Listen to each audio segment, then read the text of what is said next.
It is okay if you're a picky eater. There is nothing wrong with coming to Japan on vacation or on a short trip and being a little scared of the food at first. I was kind of scared of the food. Honestly, when I first moved here, I was a picky eater. When I lived in America, I would eat a lot of chicken nuggets, french fries, spaghetti, and kind of just stick with those things. So I don't blame people at all for being picky eaters. I have been there. It might be a different story if you decide to live in Japan for a long time or if you decide to work in Japan. But I'm going to give you guys 5 Japanese specific foods that you can eat here in Japan if you still want the experience of eating Japanese food, but you're a little nervous about the limit.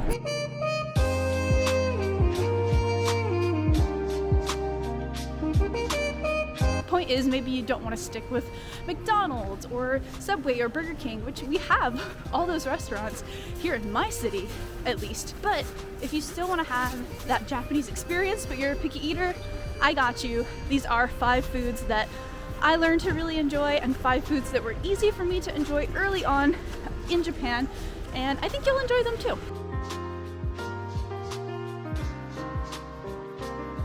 The first dish I want to talk about is gyudon, or beef bowl, which was really the first Japanese dish that I started eating all the time when I first moved to Japan. There was this place called Yoshinoya that was really close to my apartment, and I would go there all the time because it was so cheap and it's so easy to customize your gyudon dish. You can be as simple as you want with it. You can just have the beef and the onions on top of the rice if you want, and then you can start to experiment a little more. I usually went with cheese. It's just so simple. It's not scary at all, and don't let anyone tell you that this is a lame Japanese meal, because every single gyudon store in Japan during lunchtime on a weekday will be full of Japanese businessmen and women eating their lunch. Such a go-to. Gyudon places are everywhere, and you really cannot beat the price.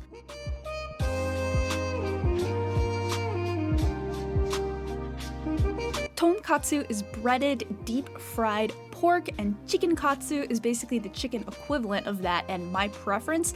Listen guys, chicken katsu is basically Japanese chicken tenders. It might actually be one of my favorite foods in Japan. You can get it at Japanese fast food restaurants, you can get it at nicer Japanese restaurants, you can load it up with all kinds of different sauces. It's usually served with a side of Japanese vegetables, shredded cabbage, and rice in a set. It kind of gives you the chance to try little tiny bits of Japanese vegetables, but it's not the biggest part of the dish. I do not know if people will be offended that I called them Japanese chicken tenders, but literally it's fried chicken.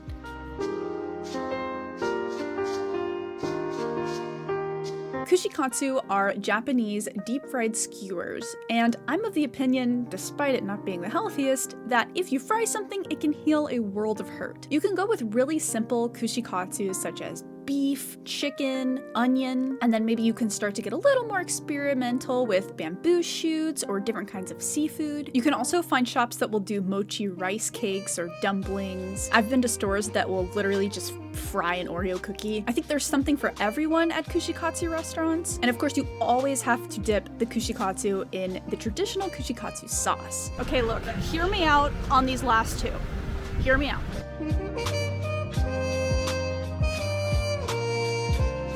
Everyone is familiar with sushi. Everyone knows that sushi is a really big part of Japan's cuisine, but not a lot of people are excited to try, well, raw fish. And I totally understand. When I first went to Japan in 2014, my group went to a kaiten sushi place, or a conveyor belt sushi place, and I was a little bit nervous until I realized that there were literally french fries and chicken tenders on the conveyor belt. Many cheaper kaiten sushi places will have this on the menu. Places like Sushiro, where I'm eating at now in this video. And I'm not saying to specifically go to a kaiten sushi place just to eat french fries and chicken tenders or the fried chicken sushi, but I am saying it gives you an opportunity to simply try things if you want to.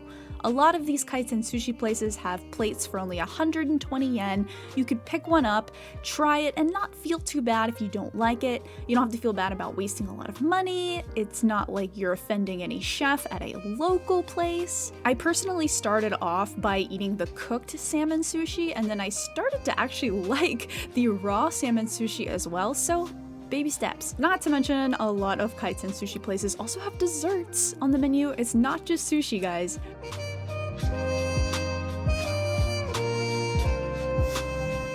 The best way to describe okonomiyaki is it's basically a Japanese savory pancake. You mix wheat flour batter with other ingredients, most commonly cabbage, to form this savory pancake on a flat grill. It's very customizable. Some people order it with seafood inside, some people order it with beef inside, some people order it with cheese and potatoes inside. And because it's so customizable, you can kind of just make it how you want. If you don't really like the traditional Japanese mayonnaise that goes on the top, or the okonomiyaki sauce, or the dried seaweed flakes, or the dried fish flakes, you could go to a shop where you make your own okonomiyaki on a grill and kind of have more freedom to make it the way that you want. I first went to an okonomiyaki shop in 2018 when I first moved to Japan. I wasn't so sure what to think about it at first, but the sauce on top healed any hurt that I might have with eating the vegetables or the seafood that's in the dish. The consistency is so good, and like I said, they have really simple ones like cheese and potatoes. Okonomiyaki quickly became one of my favorite Japanese dishes.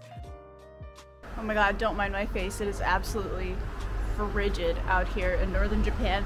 I hope this video was helpful to you. I totally understand what it's like to be a picky eater and coming to a new place for the first time where you're just not sure what you're gonna like. Hopefully these ideas will help you open up new doors to different cuisines, new cuisines in Japan. It's really not all that scary, so like I said, hopefully you can come to Japan and try one of these things. I recommend them all. They're all so good. I eat them all the time. Push like if this was a helpful video for you, and hope to see you in the next one. Bye!